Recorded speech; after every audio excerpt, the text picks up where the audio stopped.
लेकिन ये सवाल मैं क्यों पूछ रहा हूँ, इसके पीछे मैं आपको एक रीज़न बताना चाहूँगा। यह सवाल मैं इसलिए आपसे पूछ रहा हूँ क्योंकि आपके जो ससुर साहब हैं, वो यहाँ से पूर्व विधायक रह चुके हैं और एक लंबे अरसे तक वो यहाँ से विधायक रहे। ऑलमोस्ट मुझे लगता है कि 4 टर्म जो है वो यहाँ 5 टर्म यहाँ से एमएलए रहे हैं। तो यदि मेदिनीनगर नगर निगम के अंतर्गत विकास नहीं हुआ है, तो क्या इसके लिए आप उन्हें जिम्मेवार नहीं मानते क्या? जय हिंद, जोहार साथियों, आप देखना शुरू कर चुके हैं जोहार इंडिया न्यूज। मैं हूं रोहित कुमार। साथियों, इस वक्त मैं नावा टोली के नामधारी बिल्डिंग में उपस्थित हूं। आप देख सकते हैं मेरे साथ में कई गणमान्य उपस्थित हैं। मैं बारी बारी से उनका परिचय देना चाहूँगा। आप हैं हमारे साथ में सोनू सिंह नामधारी जी और आप हैं हमारे साथ में हरप्रीत कौर नामधारी जी। इनके संदर्भ में मैं यदि बताना चाहूँगा तो अभी हालिया जो मेदिनीनगर नगर निगम का जो चुनाव होने वाला है, उस चुनाव में हरप्रीत कौर नामधारी जी बतौर मेयर पद के उम्मीदवार के तौर पे मैदान में कदम रखने जा रही हैं। इनसे बात करेंगे, समझेंगे कि किस मिशन और विजन को लेकर के इस मेदिनीनगर नगर निगम के मेयर के चुनाव में ये मैदान में उतर रही हैं। क्या कुछ होने वाला है, क्या कुछ प्लानिंग है इनके पास में, उसके बारे में भी समझेंगे। और सोनू सिंह नामधारी जी से समझेंगे कि अचानक से ये कैसे ख्याल आया कि परिवार से किसी को मेयर पद का प्रत्याशी जो है शहर को देना है। क्या कुछ कमियां हैं इस शहर में, उसके बारे में भी बात करेंगे और क्या कुछ अच्छा कर सकते हैं इसके बारे में भी बात करेंगे। तो सोनू जी, आपका स्वागत है जोहार इंडिया न्यूज में। धन्यवाद रोहित जी। मैडम, आपका भी स्वागत है जोहार इंडिया न्यूज में। धन्यवाद रोहित। सबसे पहले सोनू जी, कैसे विचार आया कि मेदिनीनगर नगर निगम का चुनाव जो है लड़ा जाना चाहिए? क्या कुछ कमियां आपको नजर आ रही थी इन 7 वर्षों में, जो कि मेदिनीनगर बने हुए चूंकि 7 वर्ष हो चुके हैं, 5 वर्ष प्रतिनिधि अपने कार्यकाल में रहे, कैसे विचार आया?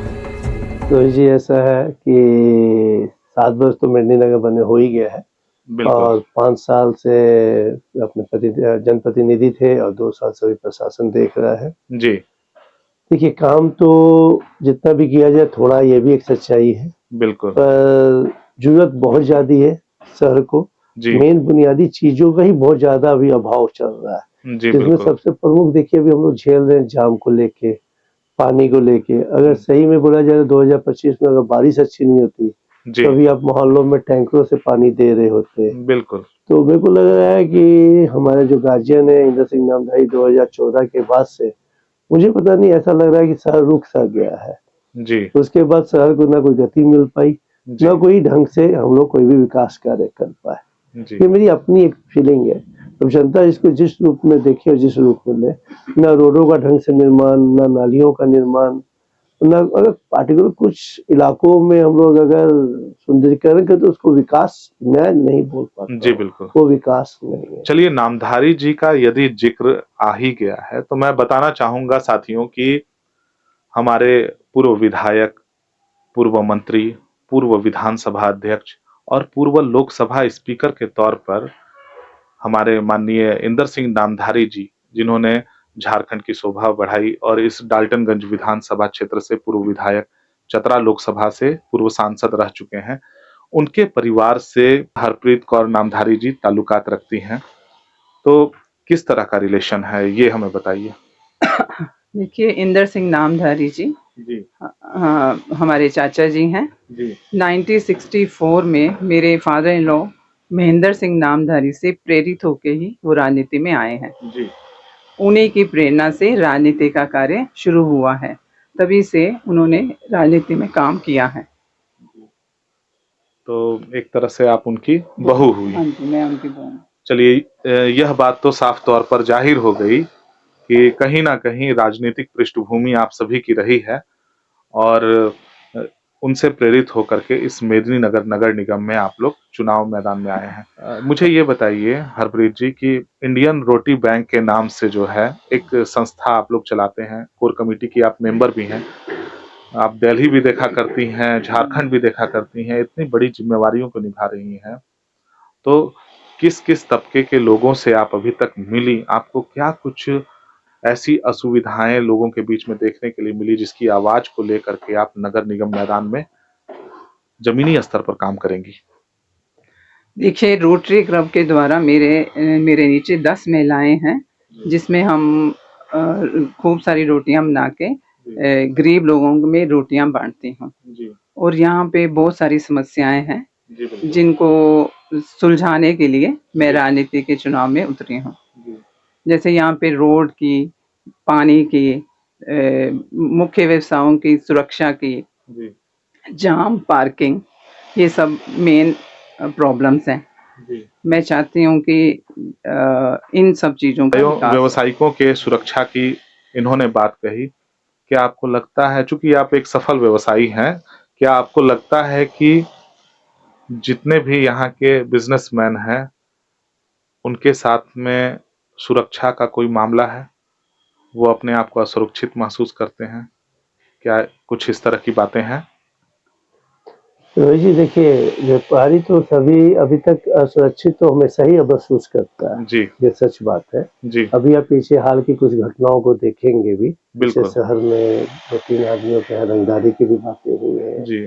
तो बहुत सारी व्यापारी एक्चुअल में सबसे ज्यादा झेलता है तो व्यापारी झेलता है। बिल्कुल। वो सरकार की मार भी झेलता है जी। वो लोकल प्रशासन की मार भी झेलता है जी। वो अपने फैमिली से भी जूझ रहा होता है जी। और एक क्या कहते हैं लोकल जो एंटी अलाइनमेंट्स है उनसे भी वो झेलता है। जी। तो इतना कुछ करने के बाद व्यापारी अगर घर में 2 रुपए लेके जाना चाहता है जी। तो मेरे को लग रहा है ढंग से वो भी नहीं पहुंचा पाता है। सुरक्षा के मामलों को लेकर के आप प्रशासन से कितने प्रभावित हैं? सुरक्षा का अभाव है तभी व्यापारियों को दिक्कत है। इस समस्या को सबसे पहले देखना चाहिए। अगर व्यक्ति सुरक्षित ही नहीं होगा तो शहर का विकास नहीं हो पाएगा। मैं रोहित जी आपको एक बात और इसमें ध्यान में देना चाहता हूँ जी। आप जितने भी अग्रवाल भाई हो, मारवाड़ी भाई हो या हमारे जैसे सिख समाज हो, बिल्कुल, हमारे यहाँ दूसरे शहरों से बेटियां भी नहीं आ रही हैं शादी। हमारे जितने भी जनरेशन आप देखोगे जी, तो हमारे लड़के अभी शादी के लिए कुंवारे बैठे हुए हैं। बिल्कुल। कोई बाहर से लड़कियां देना ही नहीं चाहता है अगर पलामू अडाल्टरी का नाम आता है तो ये हमारे लिए बहुत बड़ा ड्रॉबैक है। हमारी बेटियां बहुत बड़े बड़े घरानों में चल जाएंगी, लोग ले जाएंगे मांग के, हंस के, कोई लेन देन का कोई बात भी नहीं है। जी, बिल्कुल। और अगर हम चाहेंगे कि बेटियां यहाँ आए, हमारे बेटे हैं, तुम्हारी बेटियां आएंगी तो ही आगे गाड़ी चलेगी जी। तो वो तैयार ही नहीं होते, कहते कहीं भी भेज देंगे पर पलामुआ डांटेंगे नहीं। यानी कि आप कहना चाहते हैं सुरक्षा एक बहुत बड़ा मसला है। सच्चाई है जी।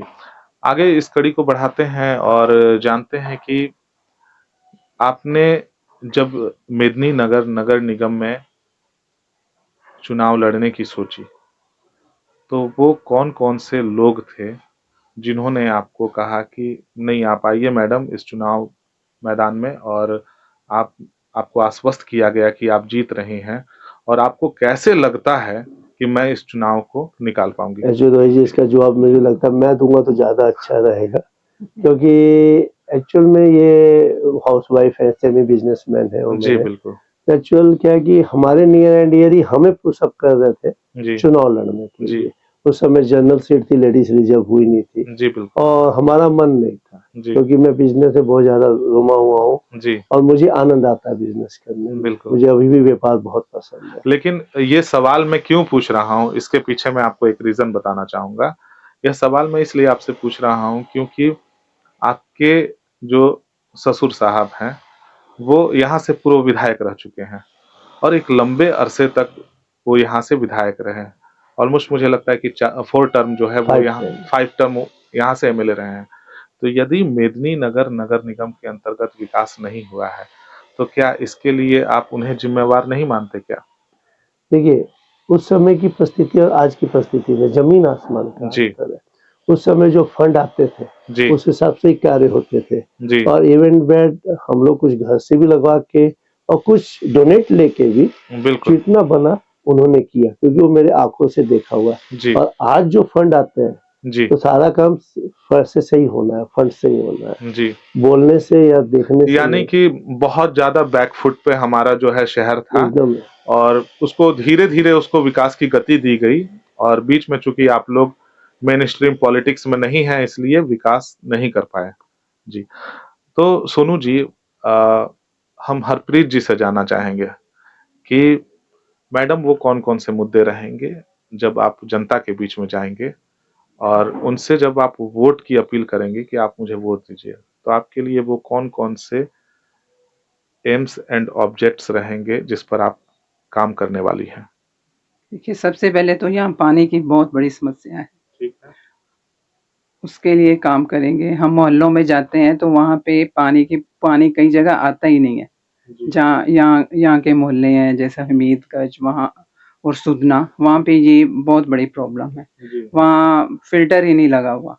तो लोगों को जब पानी आप नहीं आता, सुदना की बात कर रहे हाँ, हैं। सुदना की बात कर जी। रहे हैं। वहाँ पे पानी की बहुत बड़ी समस्या है। जी। वो मुद्दा उठाएँगे। जी, बिल्कुल। साथियों, मैं आपको बताना चाहूँगा कि सुदना पश्चिम में पानी की समस्या को लेकर के जोहार इंडिया न्यूज़ ने एक कवरेज दी थी और उसका लिंक डिस्क्रिप्शन में आपको दिया जाएगा। आप वहाँ जा करके सुदना जलापूर्ति योजना की काली सच्चाई को देख सकते हैं। आगे बढ़ते हैं। जी मैडम, सुदना जलापूर्ति योजना के बारे में बात कर रहे थे, उसके बाद? यहाँ पे जाम की बहुत बड़ी समस्या है। जी, पार्किंग की समस्या है। उसके लिए एक फ्लाईओवर बनना बहुत ज़रूरी है, जी, जिससे यहाँ की जनता जाम से निजात पा सकेगी। जी, रोड्स भी टूटी हुई हैं, जैसे नाली की भी बहुत समस्या है। नाली बहुत जगह टूटी हुई हैं, चौड़ी नहीं है, जिससे जगह-जगह गड्ढों में पानी भर जाता है। जी, उसको भी वो भी एक समस्या है। जी। और क्या कुछ लगता है? ये जैसे कि सड़क, नाली, पानी, बिजली, ये तो मूलभूत आवश्यकताएँ हैं, जो समय दर समय जो भी व्यक्ति प्रतिनिधित्व करेगा उससे अपेक्षाएँ रहेंगी। इससे अलग हट करके आप और क्या सोचती हैं? जैसे सौंदर्यीकरण के मामले में आपने क्या कुछ प्लानिंग किया है? चूँकि चूँकि नगर निगम जो है, जब नगर निगम क्षेत्र में जब कोई पंचायत जुड़ता है, जैसा कि पहले जो है जिस सुदना की आप बात कर रहे थे, सुदना पश्चिम की, वो पहले पंचायत हुआ करता था। नगर निगम से जुड़ा तो लोगों की अपेक्षाएँ बढ़ गई कि अब नगर निगम क्षेत्र में आ गया तो इस सुदना को जो है पूरी तरह से मॉडिफाई कर दिया जाएगा। वहाँ के लोगों की अपेक्षाएँ थी, लेकिन ऐसा कुछ हुआ नहीं 7 वर्षों में। आप क्या कुछ रोहित जी जितने भी हमारे, इसको हम लोग शॉर्ट फॉर्म में एनसीआर बोल दिया जाए, ठीक है। दिल्ली के रूप में चला जाए। जी, जी, जी, तो जो नए वार्ड जुड़े हुए हैं, तो फैक्ट है वहाँ कोई काम तो हुआ नहीं है। जी, वो आप भी जान रहे हो। बिल्कुल, और ग्राउंड लेवल में हमसे ज्यादा आप लोग घूमते हो। जी, बिल्कुल। ठीक है, वो सुदना ले लो, सिंगरा ले लो, सापुर ले लो, चैनपुर ले लो, जी, कोई भी आप इलाके उठा लो, जी, तो आपको वहाँ पर सुविधाओं का अभाव मिल जाएगा। बिल्कुल। और जितना भी कीजिएगा आपको थोड़ा मिलेगा। जी, पार्टिकुलर जो नए वार्ड जोड़े गए हैं, जी, उसमें काम करना सबसे ज्यादा जरूरी है, जी, क्योंकि शहर तो कुछ ना कुछ होता आया है। जी, ये बिल्कुल। नहीं बोला जाएगा नहीं आता है। हाँ, समय के हिसाब से अपग्रेड होना चाहिए, अपग्रेड नहीं हो रहा है। जी, जैसे हमारे मोबाइल अपग्रेड होते हैं, हमारे कपड़े अपग्रेड होते हैं, हमारी सोच अपग्रेड होती है, पर जी, शहर अपग्रेड नहीं हो रहा है। बिल्कुल। वो रोड ले लीजिए, नाली ले, कुछ भी ले लीजिए। हाँ, बिल्कुल। नए जितने वार्ड जुड़े से अपग्रेड किया, उसमें कुछ काम ही नहीं आपको मिलेंगे। जी, बिल्कुल। ठीक है, तो वो मेन हम लोग को टारगेट करना होगा कि हम पहले नए वार्ड से जुड़े हुए हैं और जो अपना टैक्स भी दे रहे हैं, तो उनको लगे हम सार्थक टैक्स दे रहे हैं। उनको ये न लगे कि अनावश्यक हमसे शोषण किया जा रहा है। बिल्कुल।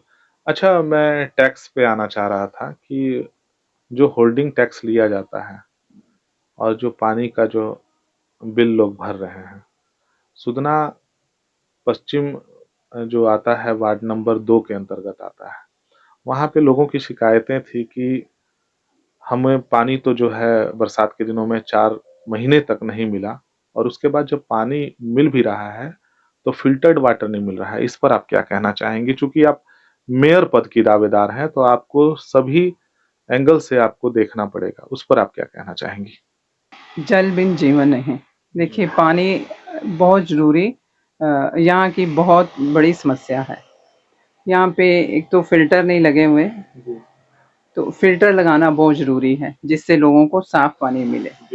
दूसरे लोग पानी का बिल देते हैं, तो उनको पानी उतना मिलता नहीं है, तो ये उनको खलता है। इसलिए मैं चाहूँगी कि हर जगह मीटर लगे, जितना वो पानी यूज़ करें, उसका उतना ही वो भुगतान करेंगे। तो आप जब आपको लगता है कि आप जब आएंगी तो सबसे पहले पानी के मुद्दे पे काम करेंगी? हाँ, मैं सबसे पहले, क्योंकि ये सबसे बड़ी समस्या है, इसलिए मैं इसी मुद्दे पे सबसे पहले काम करूंगी। और आपको क्या लगता है, जैसे कि कई प्रतिनिधि हैं जो शहर के बीचों बीच अंबेडकर पार्क है और उसका जो तालाब है उस पे भी लोग जो है सवाल तलब करते हैं कि जितनी राशि आवंटित की गई थी नगर निगम के द्वारा उतनी राशि का उपयोग हुआ है या दुरुपयोग हुआ है? देखिए रोहित जी, जहाँ तक बात है अम्बेडकर पार्क की, जी तो आलोचना हमारी राजनीति में नहीं है, जी ठीक है। और इसको जनता बेखूबी देख रही है, समझ रही है, जी। जनता से ज्यादा आप लोग भी देख रहे हैं, समझ रहे हैं। जी बाकी जिसको जो समझ में आया, पूर्व में जो थे, जिनको जो समझ में आया, उनको जो अच्छा लगा किया, जो वर्तमान में भी है मान लीजिए बिल्कुल प्रशासनिक अधिकारी, उनको भी जो अच्छा लगा वो करेंगे। बिल्कुल। हम लोग भूतकाल को छोड़ के भविष्य की ओर देखें तो ज्यादा अच्छा है। जी तो भविष्य में हमसे जो बन पड़ेगा जी तो हम तो चाहेंगे कि वो अपग्रेड हो। बिल्कुल। तो मान लीजिए अब पुरानी चीजों को खोदने से फायदा तो कुछ नहीं है, नुकसान ही है। जी तो हम लोग नया निर्माण ज्यादा दिन तो आपको लगता है कि जो समस्याएं रह गई हैं उस पर बात न करें, उस पर काम करें। हाँ अगर ज्यादा अवसर अच्छा, मिलता सार्थक है काम वही तो है। आप उस पर काम करना हाँ, चाहेंगे। सार्थक काम वही है। चलिए अंतिम में हमारे दर्शक जो हैं अपेक्षा करते हैं कि हमारे प्रतिनिधि हैं जो कि उनसे ताल्लुकात रखते हैं, पर्व में त्योहार में उन्हें शुभकामनाएं दें। तो आज 25 जनवरी है और कल 26 जनवरी है। तो 26 जनवरी के अवसर पर आप अपने नगर निगम वासियों को क्या संदेश देना चाहेंगी? मैं तमाम पलामू वासियों को जी गणतंत्र दिवस के शुभ अवसर पर अपनी ओर से हार्दिक शुभकामनाएं देती हूँ। सोनू जी,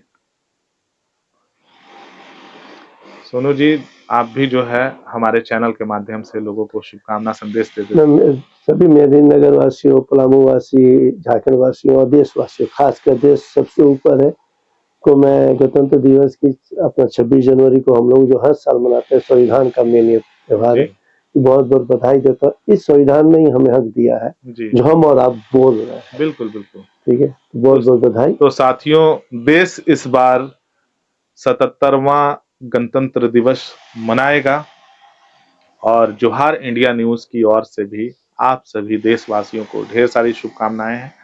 इसी तरह हमारे चैनल को देखते रहिए, लाइक कीजिए, सब्सक्राइब कीजिए, शेयर कीजिए और ज्यादा से ज्यादा लोगों से मिलने के लिए देखते रहिए जोहार इंडिया न्यूज। जय हिंद, जोहार, जय संविधान। धन्यवाद।